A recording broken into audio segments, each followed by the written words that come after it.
활성산소의 문제. 활성산소는 산소를 호흡하는 생명체에 필연적으로 만들어지는 물질로 우리 몸은 해방권이 이들을 제거하는 효소 역시 가지고 있다. 이런 효소를 황산화 효소라고 하는데 소드, 또 카탈라제 같은 효소들이 있다. 또한 외부에서 섭취한 비타민 C, E, 또 활성산소를 제거하는 역할을 한다. 이들을 일반적으로 항산화제라고 한다. 그런데 소량으로 생산되는 활성산소의 양이 급격히 증가하거나 만들어지는 활성산소를 제거하는 효소의 문제가 생기다면 우리 몸은 평소보다도 산화 스트레스를 더 많이 받게 된다. 이상적인 대사란 우리 몸의 에너지원과 산소의 양의 균형을 이루는 것이다. 그런데 격렬하고 과도한 운동에 의해서 우리 몸의 필요 이상으로 많은 양의 산소가 유입되거나 과식으로 인해 에너지원이 지나치게 많이 들어오면 대사 균형이 깨지면서 활성산소가 더 많이 만들어진다. 활성산소에 의해서 산화 스트레스가 증가하면 우리 수명이 줄어들고 노화가 진행된다는 거죠. 노화식의 텔로미어. 노화를 설명하는 또 다른 이론으로 텔로미어 이론이 있다. 텔로미어는 염색체의 말단에 위치하는 특별한 DNA 염기 서열이다. 이 특이한 염기 서열은 유전응보를 갖고 있지는 않지만 단백질과 결합하여서 염색체의 끝이 분해되는 것을 막아준다. 그런데 세포가 세포 분해를 하면 할수록 이 텔로미어는 점점 짧아진다. 즉 텔로미어의 길이가 짧을수록 세포가 늙었다는 뜻이다. 그래서 텔로미어를 노화 시기라고도 한다. 복제형 돌리가 평균 수명의 반밖에 살지 못하고 죽은 이유 중에 하나가 바로 텔로미어에 있다. 세포는 텔로미어의 길이에 따라서 몇 번 정도 분열하고 3일할지 이미 정해져 있다 해도 과언이 아니다. 그런데 돌리를 만들 때 사용한 체세포는 이미 6년을 산 양의 가슴에서 채취한 것으로 텔로미어의 길이가 어느 정도 짧아진 상태이기 때문이다. 물론 돌리 일찍 죽은 이유가 단지 텔로미어 때문이면 것이라고만 하기는 일단은 텔로미어에 중요한 범죄성을 둔다 이 말이네요. 웃으면 정말 엔돌핀이 나올까? 웃으면 삽시다. 웃으면 삽시다.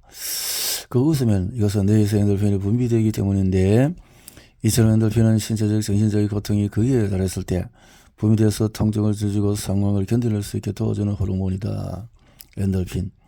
도망가거나 싸울 준비를 시키는 아드레날린은 극한의 스트레스 상황에서 엔돌핀이 나와서 고통을 주듯이 우리 몸은 자극을 받으면 여러가지 호르몬을 분비한다. 호르몬이란 우리 몸의 특정한 분비샘에서 분비되는 화학물질로 혈액을 타고 신체의 여러 기관으로 이동하고 스트레스 역시 호르몬의 분비를 저하는 여러가지 자극 요인 중에 하나이다. 스트레스를 받으면 엔돌핀도 분비되지만 스트레스 호르몬이라는 이름이 붙을 정도로 스트레스를 받을 때 분비되는 대표적인 호르몬이 또한 분비된다.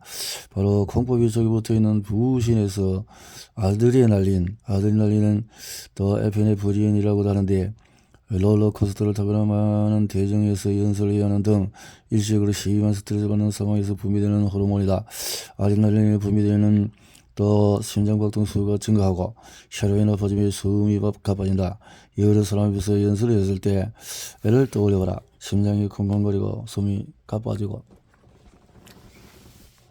적응이 되지 않았을 때 그랬겠죠.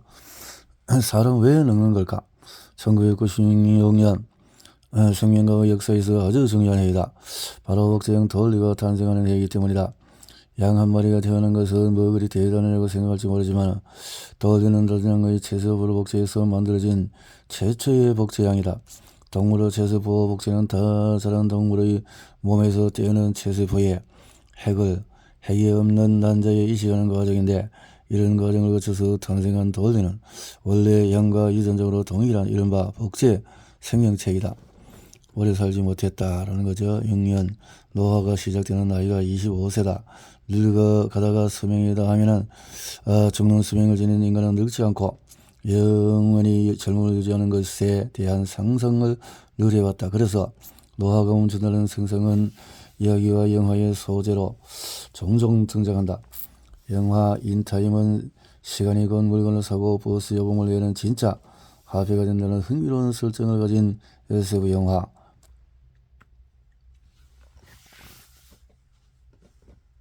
땀을 흘리고 자질은 건 적기만 하는 타라 우마라 적의 사냥법은 체온의 항상성 유지를 위해서 우리 몸은 부지런히 혈액의 온도를 재고 상황에 맞춰서 호르몬과 신경을 조절한다. 이런 놀이에 때로는 훌륭한 사냥법도 제공하는데 멕시코 협곡에 사는 타라우마족은 체온을 잘 유지하는 인간의 이점을 사냥에 아주 멋지게 이용한다. 사람은 땀샘이 잘 발달해 있어서 오랫동안 달려도 체온을 잘 유지할 수 있다. 하지만 땀샘이 사람만큼 발달하지 않은 고양이나 사슴 같은 동물은 먼 거리를 오랫동안 달리기가 힘들다. 이것을 아는 타라우마족은 추격 사냥이라는 방법을 사용하는데 사슴이 지쳐 쓰러질 때까지 초지일관 쫓는 것이다. 초지일관 쫓는다. 지쳐 쓰러질 때까지. 멕시코의 깊은 협곡에 사는 타라우마라족. 달리기 축제가 열리면 보통 쉬지 않고 달린다는. 그래서 이 달리기를 잘하는 것이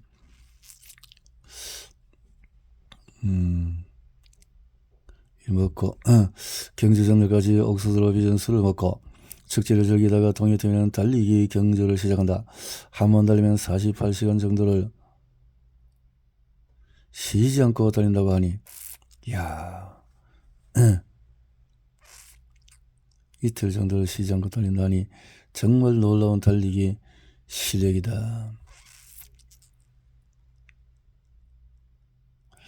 그 외에 타라와 우마라족에 대한 문화적인 연구 결과는 흥미로운 것이 많다. 우선 비만이 없고 현대인을 괴롭히는 심장병, 고혈압 환자도 없다. 범죄와 도둑은 물론 가정폭력, 아동학대도 없다. 사람이 부지런히 뛰고 다니고 활동하는 사람들이 범죄를 일으키지 않게 되겠죠. 달리기보다 복잡한 대중교통을 이용하는 현대인의 시선으로는 몸도 건강하고 사회적으로 안정된 타라우마라족이 부럽기만 하다. 늘 한결같고 싶은 인체의 본능은 항상성. 철새들 세상에서 걱정이 없다. 오래전부터 그 조상들이 그랬던 것처럼 강과 산을 날아다닌다. 철새가 찾아왔다고 해서 딱히 돈이 되는 것도 아니고 한 나라의 국방에 심각한 위협이 되지도 않는데 철새 때문에 한국, 오스트레일리아, 중국, 일본 등 4나라가 모였다. 2008년 오스트레일리아에서 처음 개최된 이 4나라의 철새 회의가 2012년에 우리나라에서 열렸다. 각국 대표들을 위해서 주로 나누는 이야기는 철새 보호에 대한 국제적인 노력이다. 좀 싱겁긴 하지만 철새들이 워낙 멀리 날아다니다 보니 국가간 정보와 교류를 통해서 철새를 보호하고 잘 밝혀지지 않은 이동 경로를 알아내자는 취지다. 요즘 조류 인플루엔자 또 경로 때문에 철새 이동 경로가 중요해진 것도 있다. 그 밖에도 우리나라는 이 철새 회의를 통해서 오스트레일리아와는 도요새, 일본과는 더 검은 머리 갈매기, 또 중국과는 두루미 맞다오기에 대해 공동 연구를 진행하고 있다. 항상성이 생명이다. 멀리 떨어져 있는 나라가 같은 세계에 대해서 함께 연구할 수 있는 것은 철새가 지닌 장거리 비행 능력과 이동 본능 때문이다. 뭘 먹고 그렇게 먼 거리를 날 수 있는지 신기하기만 하다. 이동하는 거리를 철새와 비교할 뻔 아니지만 사람도 온종일 돌아다니려면 잘 먹어야 한다. 부지런히 먹어야 철새처럼 가고 싶은 곳도 마음대로 갈 수 있다. 그러나 부지런히 먹기만 한다고 해서 지치지 않고 돌아다닐 수 있는 것은 아니다. 먹은 것을 이용해서 우리 몸에 필요한 만점 에너지를 항상 일정하게 공급하는 능력도 필요하다.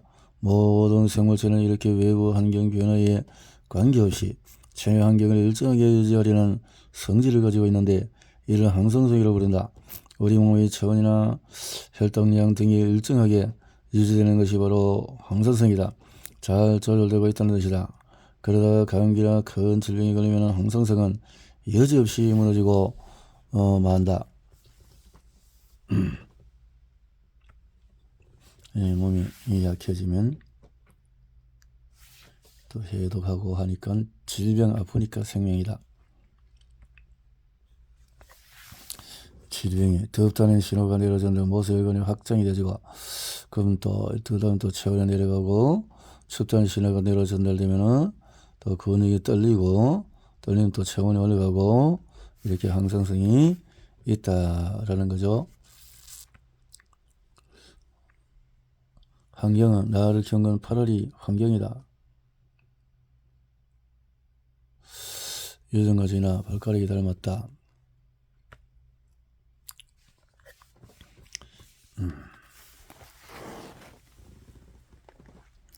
해로운 자극을 피하지 못하고 치명적인 상처를 입어서 대개 20살 이전에 사망한다고? 그래서 통각과 촉각의 상부상조. 통증은 통각신경에 의해서 내로 전달된다.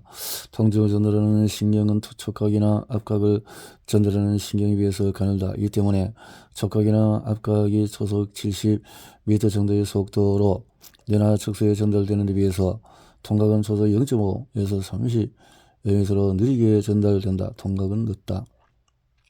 통각신경이 다른 감각에 비해서 이렇게 가는 이유는 같은 크기의 공간에 더 많이 배치하기 위해서다. 저 통증을 느끼는 센서를 더 많이 설치하기 위해서다.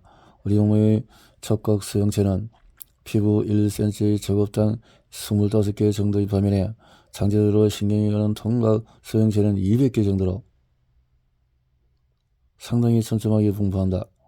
통각신경이 굵다면 이렇게 많은 수의 통각 수용체에 맞춰서 통각신경이 많구나. 전도 속다가 감각에 비해서 촉각과 통각은 경쟁 관계가 있기도 하다. 방 안에서 책상 모서리에 발을 부딪히는 반사적으로 아픈 기억이 있을 것이다. 우리는 왜 아픈 부분을 문제로 그 문지르면 촉각을 강화하는 대신에 통각을 약화시킬 수 있다. 문지르면 문지른다. 감각 상부상조 목에 물려서 가려운 부분이 있을 때도 긁어주거나 하면은 퍼지면서 도움을 갖는다. 질병 아프니까 생명이다. 먹거리 내가 먹는 것이 곧 내가 된다. 자, 이렇게 지필진들이 고등학교 교사들이 이렇게 모여서 지필진이 되어졌네요. 그렇죠. 기초적인 이런 공부들은 우리가 학교에서 공부를 할 수 있는 것들이니까 피부의 탄력. 진피 아래에 있는 피하 조직은 지방 조직과 혈관 같은 결합 조직으로 이루어져 있다. 근육과 뼈를 연결하는 역할을 한다. 지방 조직은 지방이 많아서 열을 차단하는 단련척으로 작용할 뿐만 아니라 충격을 흡수함으로써 몸을 보호하며 여분의 영양소도 보관하고 있다. 피하 조직의 두께는 인종, 성별, 연령, 영양 상태에 따라서 다르며 보통 진피보다 두껍다. 여성의 경우에 여성의 호르몬, 아픈 감각, 통각. 앞에서 피부에는 압력이나 온도 변화 등을 감지할 수 있는 수용체가 있다고 했는데 피부처럼 외부와 접하는 곳에서 느끼는 이런 감각을 통틀어 피부 감각이라고 한다. 그리고 여기에는 촉각, 압각, 온도 감각, 통각 등이 있고 이를 감지하는 감각 수용체 가운데서 통각 수용체가 가장 많다. 군인들은 전쟁 들어나갈 때에 진통제를 소지한다. 심각한 상처를 입은 군인들에게 상처 치료보다도 더 급한 것은 통증을 덜 느끼는 것이기 때문이다. 부상이 심하면 상처 때문이 아니라 통증 때문에 쇼크로 죽을 수도 있다. 이 사실은 통증을 찾는 것만이 능사가 아니라 통증을 줄이는 것이 중요하다는 뜻이다. 그렇다고 통증이 나쁜 것만 아니다. 사실 모든 통증은 나름대로 이유가 있다.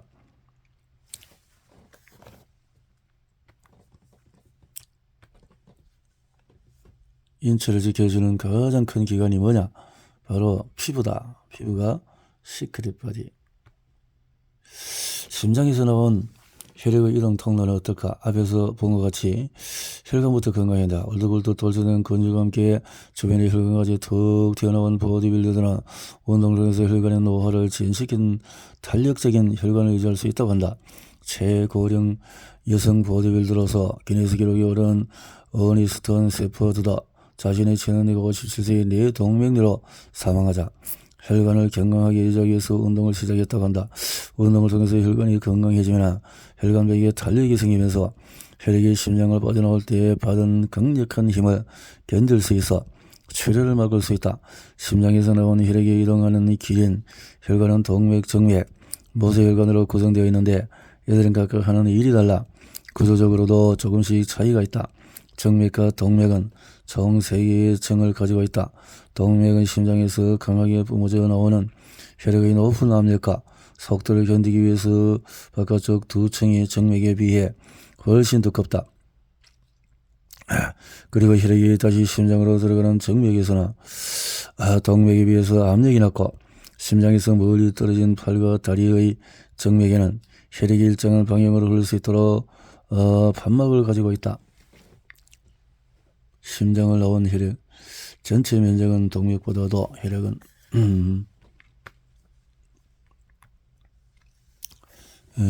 심장 활동을 일정하게 유지해주니 평상시에는 문제될 것이 없지만 갑자기 뛰거나 강도 높은 운동을 하면은 자동으로 박동수가 조절되지 않아 숨이 차게 되는 경우가 발생하기 때문이다. 그래서 몸의 상태에 따라서 스스로 박동수를 조절해서 혈류의 양을 조절할 수 있는 인공심장이 개발 중에 있다. 또 인공심장을 원하는 만큼 영구적으로 사용할 수 없다는 것도 문제다. 이처럼 인공심장은 수명이나 기능 면에서 건강한 심장을 100% 대체하기는 아직 한계점을 가지고 있다. 뇌출혈 환자를 구하는 결정적인 시간 골든아워. 의학 용어인 골든아워는 응급 환자에 대한 처치가 성공적으로 이루어져서 환자를 살릴 수 있는 1시간 정도의 결정적인 시간을 의미한다. 60분이 지나면 생존 확률이 급격히 줄거나 생존하려도 치명적인 내상을 입기 때문에 이 시간 내에 적절한 치료가 이루어지느냐가 환자에게는 무엇보다도 중요하다. 물론 환자의 상태에 따라서 골든 아워는 1시간이 아니라 더 짧아질 수도 있다.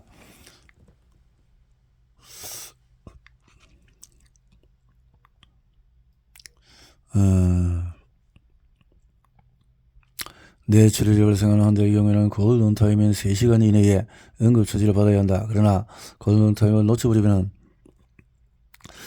중풍이라고 하는 큰 후유증을 앓고 살아가게 된다. 한의에서 중풍이라고 하는 것은 서양의학에서 뇌졸중이라고 하는데 중풍, 뇌졸중, 뇌혈관이 막히거나 진료를 일으키는 모든 질환을 일컫는다. 뇌졸중이 걸리면 전신 또는 몸의 일부가 마비되는 증세가 나타나거나 심각한 경우에는 사망에 이르게 된다. 철의 여인으로 불렸던 전 영국 총리 마거릿 대처도 뇌졸중으로 사망했다. 뇌출혈이 발생하는 원인은 대부분 고혈압이다. 혈압이 수축해서 그런데 나쁜 콜레스테롤이 동맥 안쪽에서 이게 길을 막으면은 혈압이 더 높아진다.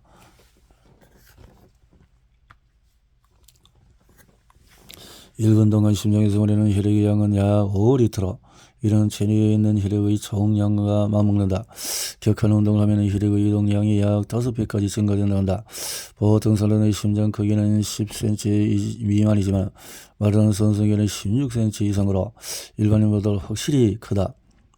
심장이 그렇게 커진다는 거죠. 운동을 격한 운동을 하는 선수들은 그래서 큰 심장 운동 선수 심장이다. 심장에서 동맥을 통해 온몸으로 나간 혈액은 다시 정맥을 통해서 심장의 심방으로 돌아온다. 심방과 심실 사이에서 간맥이 있고 이렇게 해서 심방에서 심실로, 심실에서 온몸이나 이렇게 흐르는 이런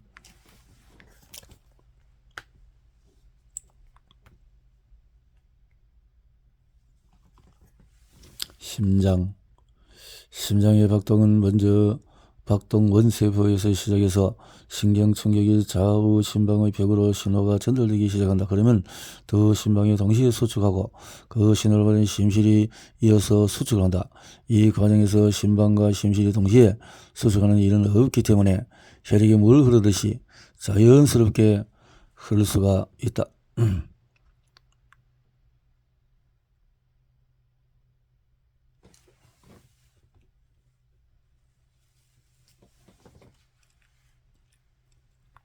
스스로 박다가는 인공심장은 한때 큰 인기를 얻은 드라마 최고의 사랑이라는 주인공 덕거지는 매일 심방 측정기를 통해서 심장 박동을 체크하는 버릇을 가지고 있다. 그는 젊어서 사고를 당해서 인공심장을 달고 있기 때문에 늘 심장의 상태를 살펴야 했다. 덕거진 자는 심장에 재기능하지 못하게 됐을 때 가장 널리 알려진 치료 방법이 심장이식이다. 우리나라도 1992년 심장이식을 시작해서 수술을 기다리는 환자명에도 100명을 넘어서고 있다. 하지만 환자들에게 최근의 심장에서는 턱없이 부족하기 때문에 이에 대한 해결책으로 심장의 기능을 대체하거나 기능을 보조할 수 있는 인공심장을 개발하여 이식하고 있다. 인공심장은 혈액의 순환을 도와주는 장치로 심장 기능을 완전히 대체할 수 있는 인공심장이 있고 실제 심장은 체내에 그대로 두고 기능을 도와주는 심실보조 장치가 있다. 우리 몸에서 혈액순환이 원활하지 못해 산소가 공급되지 못하면 뇌가 치명적인 손상을 입는다. 그래서 혈액순환이 중요한데 심장 중에서도 심실은 혈액의 온몸을 따라서 순환할 수 있도록 강력한 힘을 실어준다. 1분에 70번 쉼없이 고동치는 심장. 지난 2008년 전국 찬성 대지낭시대 구조대원들은 지진이 입술을 간 폐허 더미에서 무릎을 꿇고 엎드리는 한 여성의 시신을 발견했다. 그 여성의 품 안에는 아기가 포대기에 쌓여서 잠들어 있었다. 여성 아기들을 살기 위해서 양손과 무릎을 바닥에 대고 무너지는 거물에서 아기를 지켰던 것이다. 그리고 아이의 품속 휴대전화에는 사랑하는 보비야, 네가 만약 산다면 이 엄마가 너를 많이 사랑해야 했다는 것을 꼭 기억해다오 메시지가 담겨있었다. 생각만 해도 가슴 뭉클한 이야기다. 하트 모양은 사랑이라는 감정을 나타내기도 하고 심장을 나타내기도 하는 기호다. 쉼없이 뛰기만 하는 심장이 사랑하는 감정 느끼는 것도 아닌데 왜 이렇게 심장이 사랑이라는 의미가 함께 들어있는 것일까? 생명활동을 조절하는 심장. 내가 감정을 포함한 생명활동을 조절한다는 사실을 과학자들은 심장이 감정과 생명을 조절한다고 말했다. 그래서 사람은 심장이 뛰는 동안에 생명을 유지하고 감정을 느끼고 이전은 좋기 전까지 심장이 끊임없이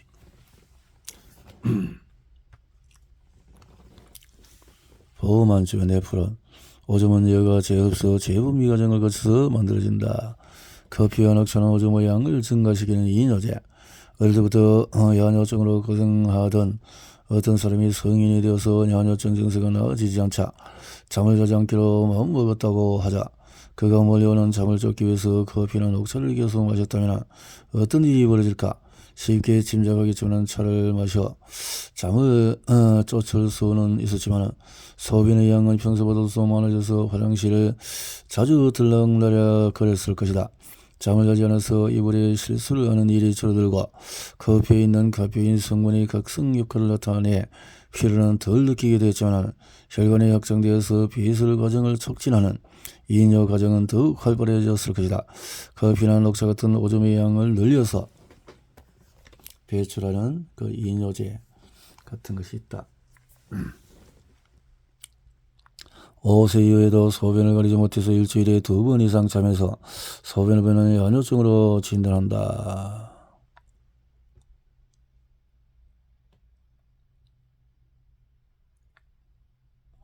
취약전 어린이는 대부분 야뇨 증상을 경험하는데 7세가 되면 대부분이 자연적으로 사라지고 5% 정도만이 야뇨증을 보이는 것으로 알려져 있다. 학교에 다니는 나이가 되어서도 습관적으로 야뇨 증상을 일으키는 경우에 대해서는 아직까지 그 원인이 확실히 밝혀지지 않았다. 하지만 불안이나 갈등 같은 심리적인 요인, 유전적인 요인, 방광이 또 작은 경우 등을 야뇨증의 원인으로 꼽을 수 있다. 수면 무호흡증을 겪는 어린이들의 40%가 야뇨증을 앓고 있다는 조사 결과도 있는데, 이런 어린이들이 잠을 설치다 보니 소화를 위해서 일어나는 자연적인 반응이 둔해지기 때문이라고 본다. 오줌을 만드는 콩팥과 오줌을 모으는 방광 모으고 그런데 50에서 59세 남성의 60%, 80세 이상의 남성의 91%가 야뇨증을 겪고 있다고 한다.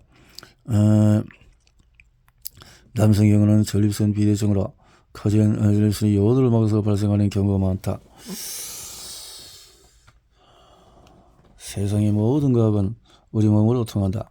모든 길이 로마로 통하듯이 모든 과학은 인체로 통한다. 우리 몸은 세상의 모든 과학을 연결하는 플랫폼이다. 세상의 모든 과학을 연결하는 플랫폼이다. 우리 몸 자체가 머리끝에서 발끝까지 우리 몸 구석구석에서 요하는 과학적이지 않은 것이 단 하나도 없다. 눈에 보이지 않는 세포에서 뇌와 마음의 일까지 과학은 우리 몸 곳곳을 이해하기 위해 위대한 탐사를 게을리하지 않는다. 이 책은 5명의 생명과학 교사가 탐구한 우리 몸 탐사 보고서이다.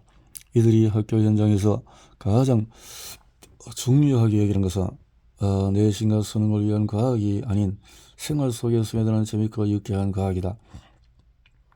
이들에게 가장 가슴 아픈 일은 어른아이 할 것 없이 과학은 영 어렵다는 선입견으로 과학을 멀리하는 세태다. 더 이상 낯선 대상이 아닌 이렇게 재미있는 과학이다.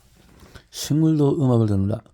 식물은 사람과 기처럼 소리를 감지하는 감각기관이 없다. 그러나 음악이 식물의 생장에 영향을 준다는 연구 결과는 상당히 많다. 이런 연구는 100여 년 전부터 진행되어 왔고, 호박 동굴에서 그리스 음악을 들렸더니 스피커를 감싸면서 성장했으나 록 음악을 들려주는 반대 방향으로 성장했다는 결과는 유명하다. 식물은 대체로 헤비메탈이나 록 음악보다 클래식을 좋아하며 2000Hz의 음역대를 좋아한다. 그리고 타악기보다는 현악기를 좋아한다. 심지어 디지털과 아날로그 음악에서도 차이가 나는데, 우리나라에 연구된 바로는 CD나 MP3 플레이어를 통해서 듣는 디지털 음악보다 LP를 재생산한 아날로그 음악을 들려준 어이가 더 피망이 더 잘 자란다고 한다. 게다가 음악을 적절하게 이용하면 농약 사용량도 80%까지 줄일 수 있다고 한다.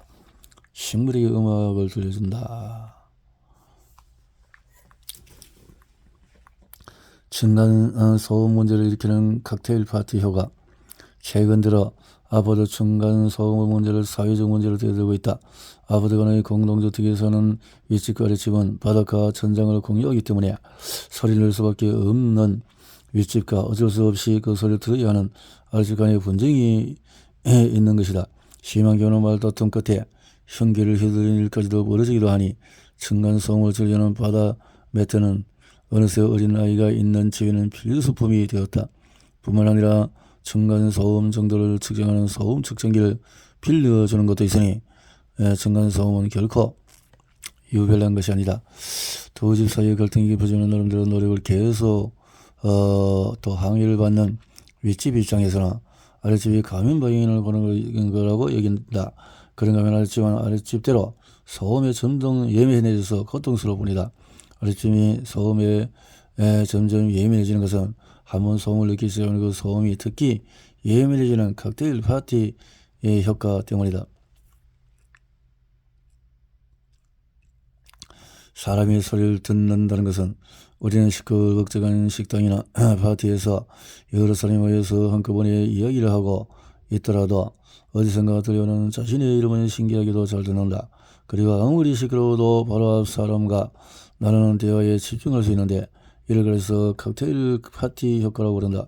지금까지는 이런 현상이 일어나는 이유에 대해서 자신이 필요한 정보라고 생각하는 소리만 선택적으로 받아들이기 때문이라는 심리학적인 해석만 있었다. 그런데 최근에는 아무리 다양한 목소리가 귀로 들려와도 실제로 사람 내에서는 관심 있는 한 목소리만 골라서 처리하기 때문이다. 과학적인 해석이 나왔다. 다시 말해서 무시해도 되는 주변 소음은 대뇌의 소리를 담당하는 영역에 저장되는 반면에 집중해야 하는 소리는 담당하는 영역에 저장되어 그 소리만 강한 신호로 변환한다.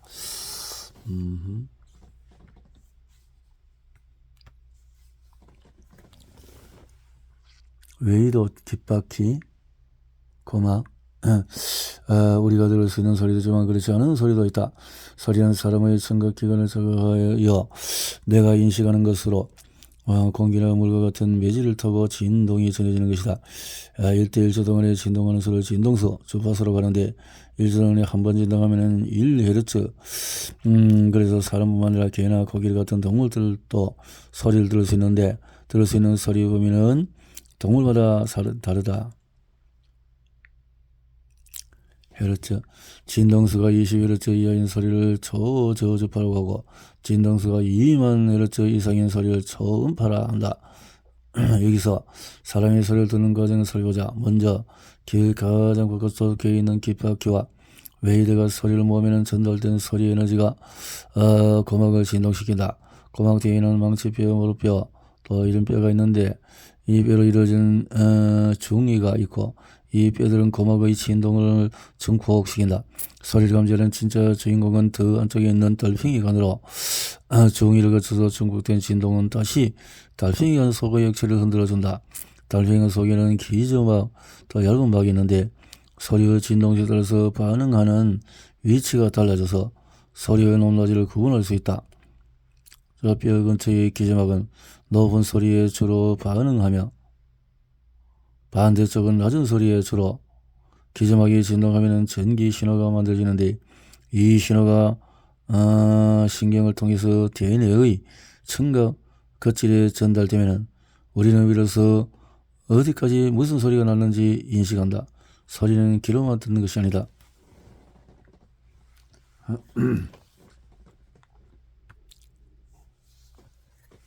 시각각. 이렇게 민감한 코를 가진 상어도 요즘은 좋아하는 먹이엔 오징어 냄새를 전혀 맡지 못한다고 한다.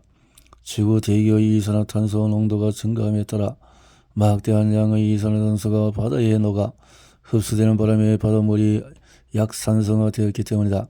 남해구로 멸종위기에 직면한 상어는 이제 바닷물이 산성화로 후각 능력의 상실이라는 위기에도 직면했다. 시각만을 강력한 후각 마케팅. 후각은 이렇게 동물이 살아가는데 꼭 필요한 감각이지만 요즘은 이런 후각을 마케팅 활용하는 예도 적지 않다. 문명이 발달하면서 문자, 그림, 영상이 삶의 많은 부분을 차지하게 되면서 필요한 대부분의 정보를 시각을 통해서 얻는다. 그러다 보니 촉각이나 후각 등 다른 감각기관의 사용 빈도가 현저하게 줄어들기 시작했다. 그런데 최근 시각적인 대중매체에 익숙한 현대인들에게 후각을 활용한 차별화된 마케팅으로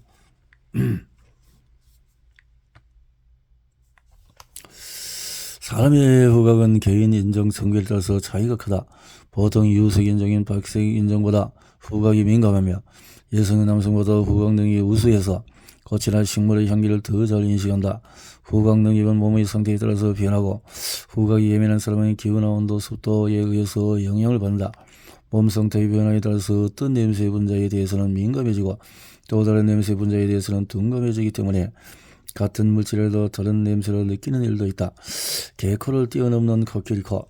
후각이 뛰어난 동물이라고 하면 보통 개를 떠올리지만 최근 연구에 따르면 코끼리가 개보다 한 수 위라고 한다. 아프리카 코끼리의 냄새 수용체 유전자는 약 2,000개로 거정 많은데 이는 개보다 2배 이상 많은 양이다. 아프리카 코끼리의 정확하고 예민한 바다에 사는 상어에도 콧구멍이 있는데 호흡을 통해서는 냄새를 맡기 위해서 사용한다. 그렇군요. 사람의 후각, 냄새나는 분자가 비강의 부분에 있는 점막에 녹으면 후각세포가 자극을 받아서 후각 신호를 전달한다.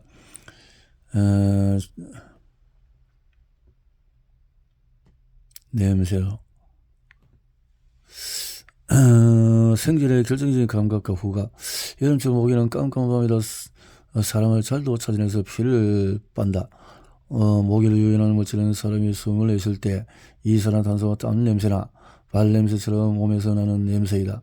먼 거리에서 이산화탄소를 감지해서 사람 근처로 와서는 몸들는 냄새를 맡아서 피를 빨아들일 목표 지점을 찾아내는 것이다. 최근 연구에 따르면 이산화탄소와 몸의 냄새를 감지할 수 있는 이중성체는 모기의 턱 부위에 있는 수염에 존재한다고 한다. 고귀한 냄새를 잘 맡지 못한다면 밤사냥은 꿈도 못 꿀 일이다. 흐는 대낮에 선수히 피를 내줄 사람이 얼마나 되겠는가. 사람을 포함한 포유류의 경의의 냄새를 담당하는 유전자는 천여종으로 이런 전체 유전자의 3%에 이른다. 특정 기능을 담당하는 유전자 집단으로는 가장 많은 수를 차지한다. 사람 이 가운데 390개 정도가 실제로 작동을 하고 나머지 거의 600여 개의 유전자는 기능을 수행하지 않는 빈 껍데기일 뿐이다.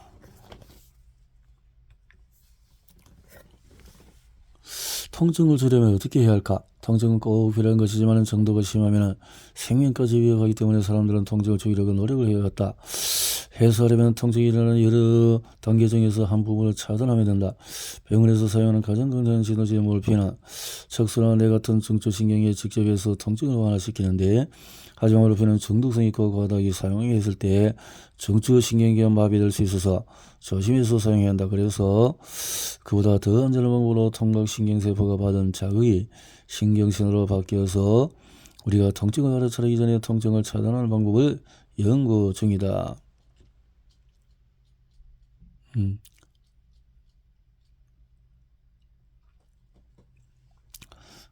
고통을 일으키는 캡사이신 수요 대표적인 수용체다.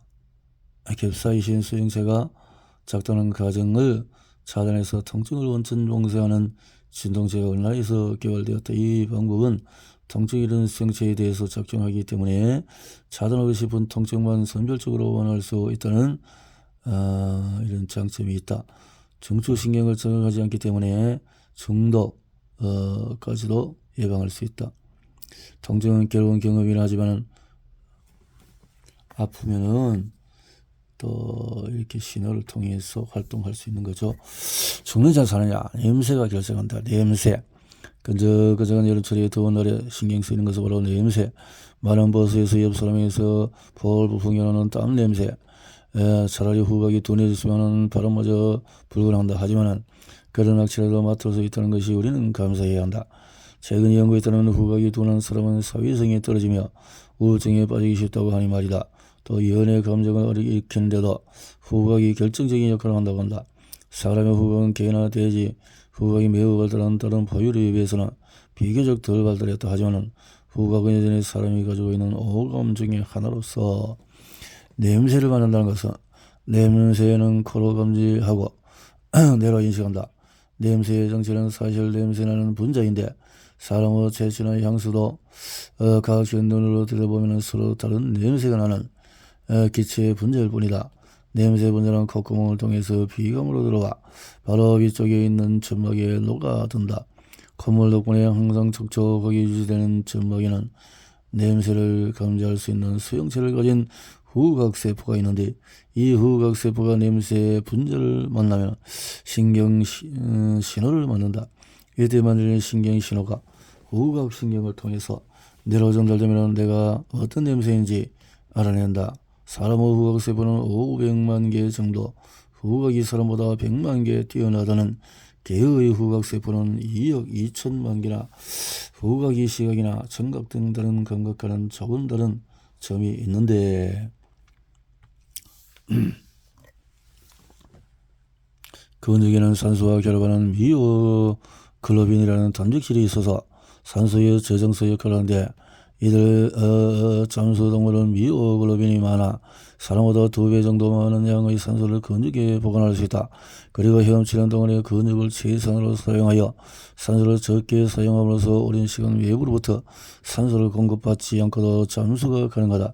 물속에서 길게는 1시간까지 잠수할 수 있는 고래도 근육에 산소를 많이 저장하고 산소 운반 단백질을 통해서 저산소증으로부터 뇌를 보호할 수 있는 능력을 발달시켰다.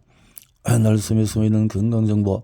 우리는 하루 24시간 한시도 쉬지 않고 호흡을 하는데 자기가 내뿜는 날숨 속에는 이산화탄소와 함께 건강을 확인할 수 있는 여러 정보들이 실려나간다. 날숨이 건강정보를 전해주니 이를 잘 활용하면 건강관리에 도움이 되겠지만 비행기나 철도, 영화관 등 같은 곳에서 얘기가 좀 다르다. 이런 곳에서 있다 보니까 각자 날숨에 실려있는 정보에 전념이 옮길 수 있는 것도 있으니까요. 실제 결핵 환자가 재채기나 기침으로 결핵균을 공기 중으로 내보낸다. 민감도 이처럼 재채기를 통해서 신체적인 정신적으로 과도하게 호흡하는 과호흡증이 증상을 또 공기를 들이마신 양보다도 뱉어내는 양이 많아지면서 혈액 내 이산화탄소의 농도는 줄고 반대로 산소의 농도는 지나치게 높아지고 이산화 농도가 혈액 속에서 정상 공기보다 낮아지면 저탄산적으로 호흡곤란 어지럼증이 나타나며 심할 경우에는 마비, 실신 등의 증상이 나타난다.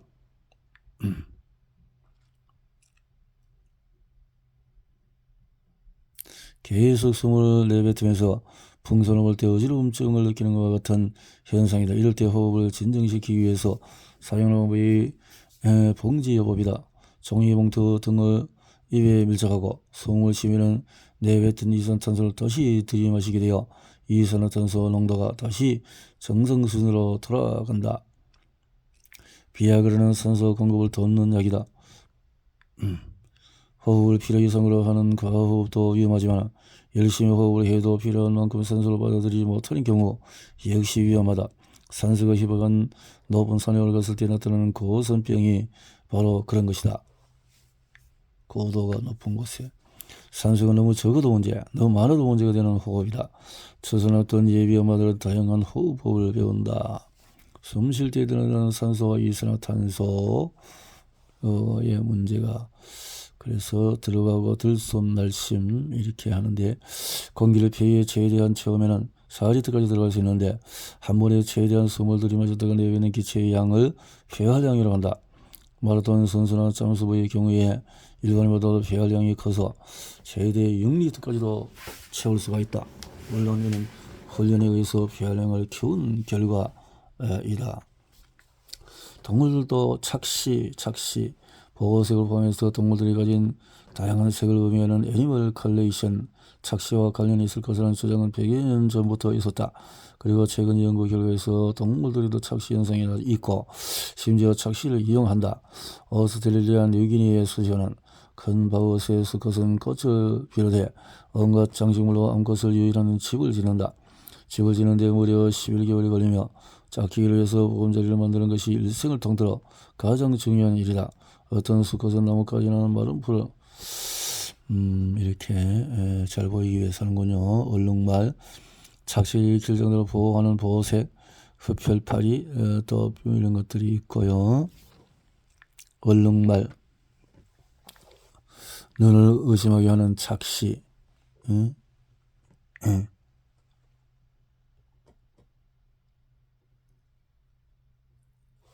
경험을 바탕으로 본다. 눈의 구조는 시신경이 있고 망막이 있고 각막이 있고 동공수용체가 있고 홍채가 있고 모양체가 있고 이렇게 해서 있는데 착시가 우리나라에 담배가 들어온 것은 임진왜란 이후에 광해군 때이다. 이 시기는 담배뿐만 아니라 호박, 고추, 고구마, 감자 등 신종 작물이 일본이나 중국을 통해서 수입되는 시기이기도 하다. 그 중에서 특히 담배는 인상과 더불어서 대표적인 특용 작물이 되어 수입된 지 얼마 되지 않은 재배 초기부터 재배량이 급속히 늘어났다. 각성 효과가 있는 카페인은 마약 같은 약물이라고 생각하지는 않지만 신체적인 독성과 금단 증상을 만들어내는 물질로 알려져 있다. 정신기능에 영향을 주는 물질 중에서 세계에서 가장 광범위하게 사용되는 물질이 아마도 카페인일 것이다. 신경 활동을 둔화시키고 카페인은 다른 중독성 물질에 비하면 청소년에는 계속 발달하는 과정 중에서 매력적인 약물술, 마약 성분의 약물들은 저마다 특징이 있고 사람들을 현혹할 만한 매력을 가지고 있다. 하지만 동시에 부작용도 발생한다. 일반적으로 약물의 중독성이 높을수록 육체적인 손상도 더 크다. 하지만 담배와 알코올은 육체적인 손상보다 중독성이 더 크고 근육 증강제는 중독성에 비해 몸의 손상이 더 크다. 몰핀에서 개발되는 마약성 진정제인 헤로인과 코카나무 잎에서 추출하는 코카인은 중독성과 손상 모두가 매우 강하다. 알코올, 뇌는 거저와 기능에 따라서 대뇌, 간뇌, 정뇌, 선뇌, 연소로 구분이 된다. 반사하고 하니까요. 뉴런이라고 하고 뇌에 대해서 여러 가지 신경전달 물질과 중독은 뇌에서 보면 신경전달 물질은 다양하다. 도파민 같은 작은 분자가 있는가 하면 엔돌핀과 같은 매우 커다란 분자도 있다. 분자, 엔돌핀. 중독에 취약한 뇌의 비밀은 아편을 양귀비에서 나오는 즙을 말린 마약이다. 아편. 기독교 신자 중에서는 기독교 신자이기 때문에 진화를 부정하거나 우주의 기원을 다른 대폭발 우주론을 무시해야 하는 것은 아니지 고민하는 사람들이 종종 있다. 프란치스코 정의 연설은 이들에게 종교가 결코 과학 이론과 대립하지 않는다는 좋은 관점을 제시한다. 사실 교황청에는 수학, 물리학 등 자연과학을 연구하는 과학원이 있다. 교황청과학원의 임무는 과학 이론으로부터 종교 교리를 보호하는 것이 아니라 국가 정치 종교에 영향을 받지 않고 교황청에 속한 여러 기구에게 객관적인 정보를 제공하는 데 있다. 교황청과학원은 철저하게 독립된 기구로서 연구 방법과 주제에서 특별한 제약이 없이 자유로운 환경에서 최고 수준의 과학자들이 연구에 참여하고 지금까지 과학원을 거친 노벨상 수상자는 70명이 넘는 것을 보면 과학원의 의견은 종교와 갈등을 유발하기보다는 새로운 과학 이론이나 등등 때려진 후회와 잠재적인 갈등, 종교와 과학이 갈등에 어졌을 때 인류의 지혜가 얼마나 헛되어 있는지 역사는 잘 기록을 하고 있다. 코페르니쿠스의 이야기로 볼 수 있다는 거죠. 진화와 창조는 정들하지 않는다. 선발이라는 것은 유전적으로 우수한 개체를 뽑아서 잡종을 이렇게 해서 교배는 교잡 육종과 인공수종국으로 이루어진다. 우리나라에서 돼지에 주로 인위적으로 교배해서 이렇게 동물을 복제하기도 하고 제세포 복제 기술이 개발되기 전까지 정상적인 개체는 정제환 환자의 수정체에 의해서 만들어지는 것을 알려져 있었다. 그러나 체세포 핵이식 기술을 사용하면 정제환 환자의 수정 과정 없이 핵을 제공한 생물과 유전적으로 동일한 개체를 얻을 수 있다. 즉 동물을 복제할 수 있는 것이다. 이것을 동물 육종에 적용하면 교배를 통한 육종 과정보다도 동물의 형질을 빨리 개선하고 번식률, 성공률도 높일 수가 있다. 핵이식을 통해서 동물 복제 기술은 정을 보호해야 하는 동물에게 희소식이 아닐 수가 없다. 전 세계에서 약 6,500종의 희귀 동물이 있고 그 중에서 180여 종이 이미 멸종 단계에 처해 있다. 그래서 야생동물 학자들은 희귀동물의 체세포의 핵을 유전적인 거리가 비교적 가까운 정의 난자에 이식하는 방법으로 멸종위기 동물을 보존하려고 노력하고 있다. 전통적인 동물 육종을 뛰어넘는 동물 복제 기술. 동물 육종의 시작은 이렇게 연구가 되고 있군요. 정자전쟁이 시작되다. 우리나라에서 정자산업은 취약하다. 학국에는 토양 정자의 76%가 벼와보리 등 이른바 식량 작물에 추정돼서 정어터 형성이 부족한 데다가 1997년 외환위기 이후에 많은 정자 기업들이 망상도 같은 초국적인 정자 기업들이 인수합병되기 때문에 그러다 보니 식탁에 오르는 채소 갈증의 60%를 외국 정자가 차지하는 상황이 벌어졌다. 유전자 변형 작물을 어떻게 만들어질까? 유전자를 이렇게 해서 유전자를 제작하기 위해서는 먼저 토양 미생물에서 독소 생성과 관련된 유전자를 찾아 DNA를 잘라낸다. 그리고 이 유전자를 아그로박테리아라는 토양 미생물에 착유한다. 그러면 아그로박테리아는 이제 독소를 만드는 유전자를 갖게 되고 이것을 평범한 옥수수 세포에 감염시키면 아그로박테리아에서 독소 생성 유전자가 옥수수로 넘어간다. 그러면은 평범했던 옥수수 세포는 아그로박테리아에 감염되었지만 병이 든 것이 아니라 해충을 죽이는 독소 단백질을 생산할 수 있게 된다. 이것은 항생제의 내성을 가진 슈퍼박테리아가 만들어지는 원리와 비슷한데 이렇게 만들어진 식물 세포를 식물체로 잘 키워내면은 해충의 저항성을 가진 GM 옥수수가 탄생한다. 이런 방법을 아그로박테리아법이라고 하는데 물론 만들어진 GM 옥수수가 해충의 저항성을 가졌는지 확인하는 과정과 인체에 해로울지 않을 어떠한 안전성 평가를 통과해야 비로소 여러 농가에서 재배할 수 있는 새로운 품종이 된다. 그러나 이 방법은 벼와 같은 외벽입 식물에는 사용할 수가 없다.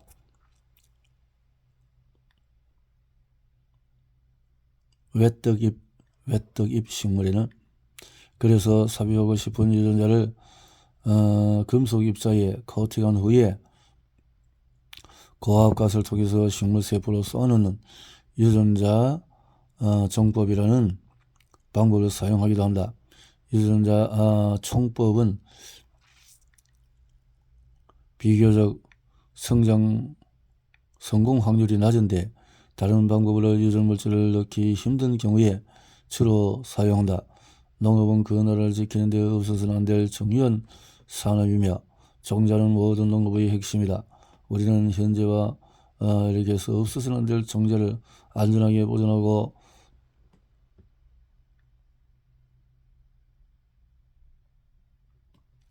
식량난을 해결하기 위해서 필요할 수 있다는 거죠.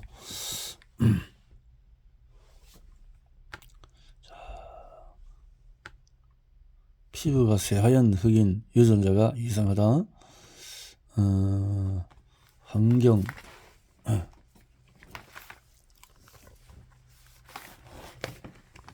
환경을 생각하는 에너지는 바이오매스, 환경을 생각한다.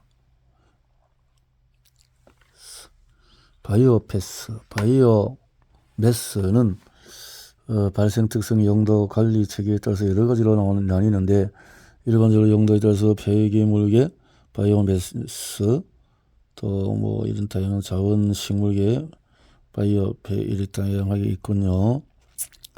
바이오디젤은 바이오디젤과 함께 자동차 연료로 가장 사용될 수가 있다. 거죠. 바이오디젤. 자, 일회용 비닐이나 시공포장 랩은 모두 냄새도 색도 없는 가소제인 포털레이트로 만들어진 플라스틱 제품들이다. 포털레이트는 특히 생식과 관련된 독성물질로 여성의 불임을 일으켜서 정자수를 감소시켜 남성의 생식 능력을 저하시키며 조기 예방 이렇게 성조석증을 유발하는 유해물질로 알려져 있다. 최근에는 어린이의 두뇌 발달, 주의력 결핍, 과잉 행동 장애에도 악영향을 미치는 것으로 밝혀졌다. 포털레이트는 특히 지방 성분을 좋아한다. 따라서 일회용 비닐이나 식품 포장용 랩으로 포장한 지방 성분이 많은 뜨거운 음식물을 자주 먹었다면 몸속에서 이미 음식물 안에 녹아든 포털레이트가 축적되어 있다고 봐야 한다. 포털레이트는 게다가 학용품, 장난감 등등등등 이렇게 강론에 쓰이다 보니 산 넘어선 비스페놀 A. 그렇다면 포털레이트만 문제일까? 현대인의 필수 휴대전화와 랩, 욕실이나 변기 세척 사용하는 암모니아수, 비스페놀, 어느새 내 몸의 일부가 된 플라스틱, 이렇게 더 얼굴에 플라스틱, 이렇게 오염물질이 많다. 나사에 연구한 대로 식물이 포름알데히드를 흡수하는 것은 맞지만 그 능력이 식물마다 다르기 때문에 각 식물의 포름알데히드 흡수 능력을 비교하여 가장 적절한 식물을 선택하는 것이 식물이 포름알데히드를. 식물이 어떻게 오염물질을 흡수할까? 식물이 이렇게 오염물질을 흡수하는 것은 혹시 식물이 포름알데히드나 벤젠 같은 물질을 특별히 좋아서일까? 아니다. 절대로 식물이 있는 오염물질을 좋아하지도 필요하지도 않다. 식물이 광합성할 때 공기 중에 있는 이산화탄소를 흡수하면서 실컷 좋건 공기 중의 오염물질까지 함께 흡수해서 덤으로 공기 정화 효과가 생기는 것 뿐이다. 다행히 식물이 흡수한 포름알데히드가 포름산을 거쳐서 물과 이산탄소로 분해하는 것처럼 오염물질 대부분은 식물 체내에서 분해된다. 물론 광합성을 하는 모든 식물이 이런 능력을 어느 정도 가지고 있지만 실내에서 공기 정화를 목적으로 기를 때는 오염물질 흡수 능력이 좋은 식물을 선택을 해야 한다. 식물을 오염물질을 받아들이고 할 수 있도록 공기가 건조해지지도 않고 통통한 다육식물도 공기 정화 식물이다. 다육식물이 통통한 이유는 물이 거의 없는 사막이나 매우 건조한 지역에 출신이다. 그래서 물을 얻기 힘들기 때문에 몸속에 많은 양의 물을 저장하다 보니 관엽식물처럼 넓고 멋들어져서 펼쳐진 잎보다는 작고 통통한 잎과 줄기를 갖게 되었다. 이런 다육식물은 밤에 이산화탄소를 흡수하는 특징 때문에 공기 정화 식물로 적합하다. 보통 식물은 낮에는 광합성으로 이산탄소를 흡수하고 밤에는 호흡으로 이산탄소를 배출한다. 햇빛이 있는 낮 동안에만 광합성을 할 수 있기 때문에 이산화탄소의 흡수는 낮에 일어난다. 그런데 다육식물은 반대로 밤에 이산화탄소를 흡수하고 만일에 뜨겁고 건조한 사막 같은 곳에서 낮에 기공을 열었다가는 몸속에 있는 수분이 모두 증발해서 말라졌기 때문이다. 그래서 결국 해가 지고 서늘해진 밤에 기공을 열어서 이산탄소를 흡수해서 두었다가 낮에 기공을 닫은 채 광합성을 하는 것이다. 그리고 밤이 되면 다시 이산화탄소를 흡수하고 낮 동안에 기공이 낮아서 내보내지 못한 산소를 배출한다.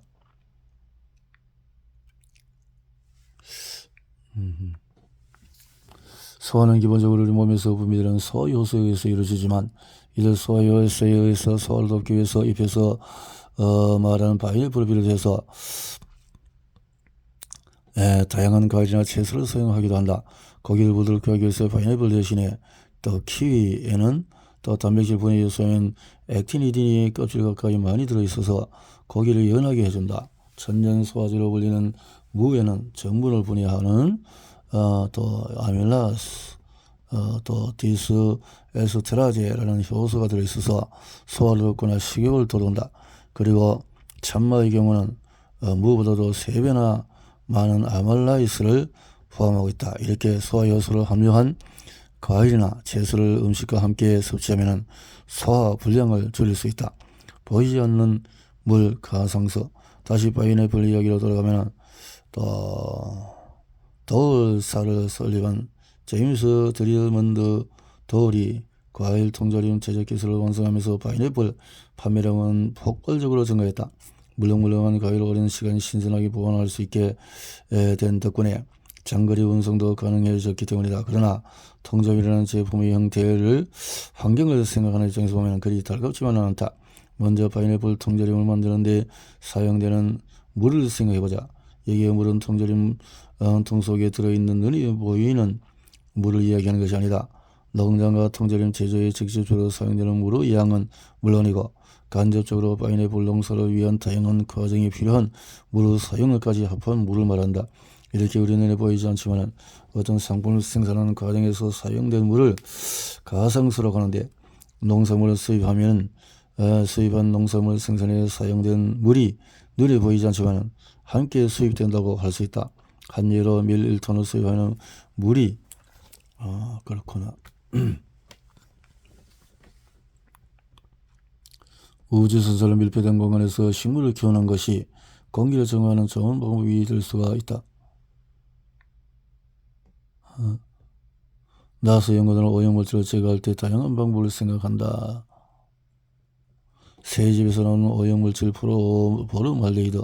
실내 오염물질은 우주선에서 나오는 것이 아니라 평소에 젖어들거나 건물에서도 오염물질이 나온다. 포름알데히드를 계속해서 놓자면 아토피, 피부 등 두통 이런 것들이 있다. 그렇다. 물발자국이라는 단어는 물발자국 네트워크 공동에서 헉스트라 교수가 2002년 처음 사용했다. 물발자국 네트워크가 계산된 것을 보면 생 파인애플 1kg을 먹기 위해서 사용하는 물의 총량은 255리터 정도인데 파인애플 주스 1kg 만들기 위해서는 1300리터 이상의 물이 사용된다. 파인애플 주스를 생산 가공하는 과정에서 직간접으로 소비된 물과 오염된 물을 모두 합치면 그렇다는 얘기다. 여기에 점심으로 스테이크를 함께 먹는다면 물 사용은 200g짜리 스테이크 하나에 3000리터꼴로 늘어난다. 대체로 채소나 곡물을 먹는 것보다도 육류를 먹을 때 더 많은 자원이 사용되는 것과 마찬가지로 물도 채식보다 육식이 더 많이 필요하다.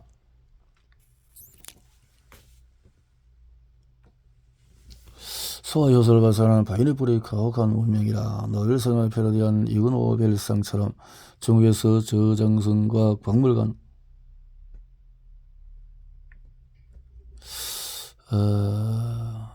가시 터오른 껍질 속에 숨겨진 영양소다. 중앙아메리카 원산지인 파인애플은 아메리카 대륙을 탐험하던 탐험가들이 유럽을 가지고 가면서 고향을 떠나 먼 타지에서 재배되기 시작했다. 하지만 고향보다 추운 유럽에서 파인애플은 잘 자라기 힘들었다. 많은 실패 끝에 유럽의 원예가들은 파인애플이 잘 자라는 온도를 알아낸 뒤에 난로를 피운 건물 안에서 가까스로 파인애플을 생산하는 데 성공했다. 다양한 국가들과 본격적으로 교역을 시작한 유럽의 여러 나라들은 파인애플 외에도 자기네 나라와는 다른 환경에서 자란 진귀한 외래 식물들을 들고 들여왔다. 그리고 기온에 민감한 식물을 위해서 온실을 지었고 재배에도 성공을 했다. 한편 온실을 지어서 생산하는 것보다 작물이 잘 자랄 수 있는 그 지역의 그 작물을 더 생각 속에서 더울과 같은 과일에서는 하와이에 대규모 농장을 만들어서 대량으로 파인애플을 생산하고 있다. 파인애플에는 단맛뿐만 아니라 건강에 좋은 영양소가 풍부하다. 파인애플 100g의 비타민 C가 고기를 지을 때 파인애플을 갈아 넣으면 단맛을 낼 뿐만 아니라 단백질을 분해하는 브로멜라인이라는 물질이 역시를 연하게 만들어서 소화를 돕는다. 파인애플을 많이 먹으면 혀끝이 따끔거리기도 하는데 이것은 브로멜라인의 단백질 분해 작용으로 인해서 지나치게 부드러워진 혀의 표면이 약한 암에게도 충격을 받아서 느끼는 통증이다. 그런데 쉽게 구입할 수 있는 통조림 파인애플은 고기를 연하게 할 요령으로 넣어도 고기가 연해지지 않는다. 통조림 파인애플, 생 파인애플은 어떻게 다른 걸까? 영양물질을 짜게 쪼개는 소화효소. 우리 몸속에도 브로멜라인과 같은 역할을 하는 물질이 있다. 그들은 고분자 물질인 음식물이 몸속에서 체온 정도의 온도에서 쉽게 분해될 수 있도록 도와주는 소화효소가 바로 그런 물질인데 사람들이 먹은 밥과 고기에 들어있는 탄수화물, 단백질, 지방 같은 영양물질은 소화효소의 도움으로 세포가 직접 이용할 수 있는 작은 분자로 분해되는데